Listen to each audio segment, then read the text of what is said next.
Canto 20. Catherine the Great. No more should Europe fear the Muslims' march. The dreaded dengue, Istanbul, besoons. Her ageing and plague-spotted triumph arch, more insubstantial than a shift of dunes.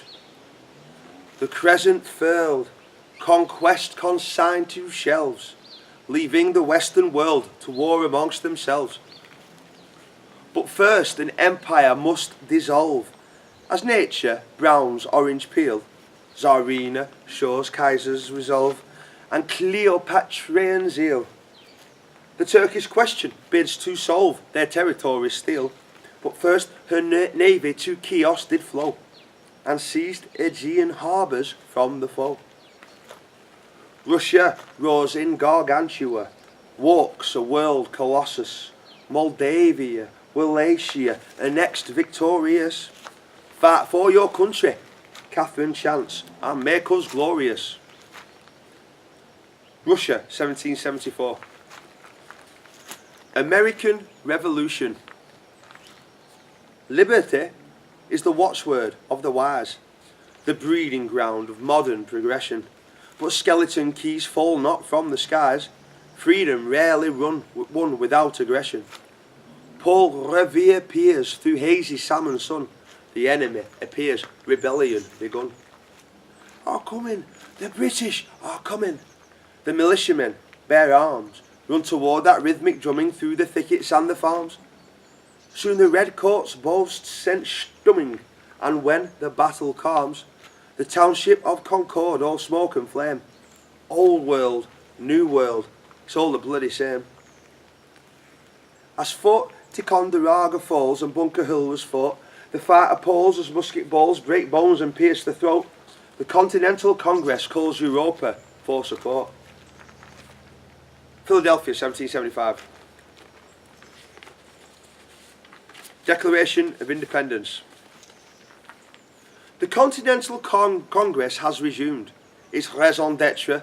Citizens shall free from frightful servitude in this assumed the right to forge their own identity. Jefferson drafts, demands, soon them endorsed by squiggly autographs, King George abjured, unhorsed. We hold these truths self-evident, all men created equal. Our great Creator on them meant rights unalienable, that with community consent upon this principle, all governments men may freely alter, when in governance their leaders falter. Such is the state these colonies suffer neath Britain's king, when injuries usurperies while tyrannies do spring, and all protest dismisses, let us fight, unite, and sing. Philadelphia, 1776. I'm not lost. Britannia is bullied into action. Oh, where are we? Yeah, there we go. Britannia is bullied into action, sails off her men to fight 3 months from home, to furnish their king with satisfaction. Cornwallis views Virginian seaboard.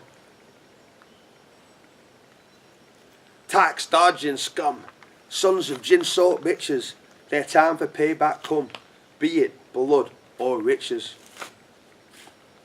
Regular redcoat regiment reach the creek at Brandywine, as per se rules of engagement devastates the rebel line.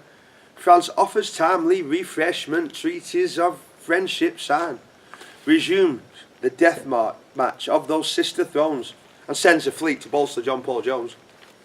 The père of the Parisian adds to the hue and cry, when the demon American to Saratoga fly.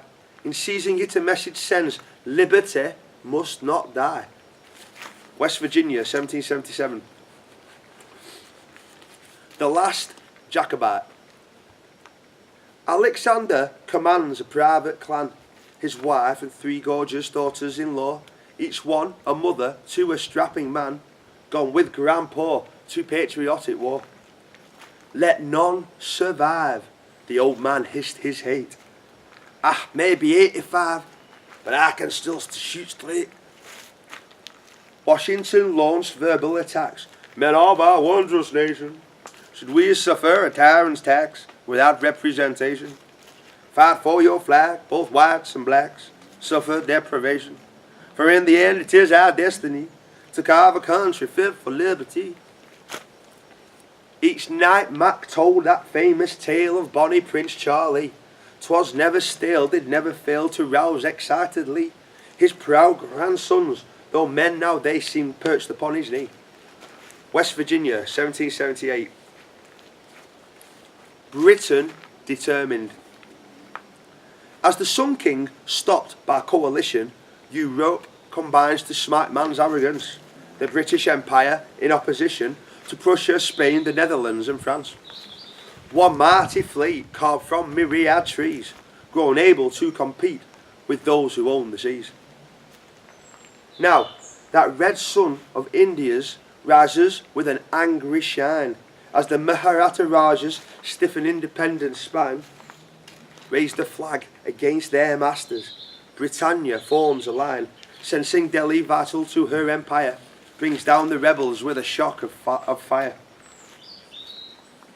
10,000 ships besiege the rock to beat her to the knees. Their cannons knock such red-hot shock, but futile days are these. Britain refuses to depart, pillars of Hercules. Gibraltar, 1782. Independence. As Essex battled Tyrone's Ulstery, when chivalry was bogged down in the peat, Cornwallis seeks American mercy, Yorktown's surrender rendering defeat. British Empire, Pitt's darling lying wrecked, gunned down in hatred's fire, a time for retrospect. The news whispered to MacDonald, half flickers of emotion, though body limped, and mind so old, still swam across an ocean. So Glencoe's massacre unfold. Thought revenge. Slow motion. Drops chin to chest as poppies plush with rain decline their heads and drooping kiss the plain. George Washington, first president, e pluribus unum. His government now reinvent the Grecian theorem. Grand century of man's liberty from now till kingdom come. United States of America, 1783.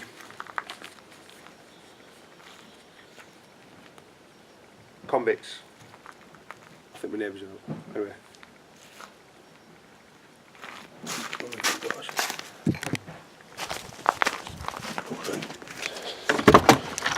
Don't want to disturb the neighbours. Do the kitchen. The last two stanzas.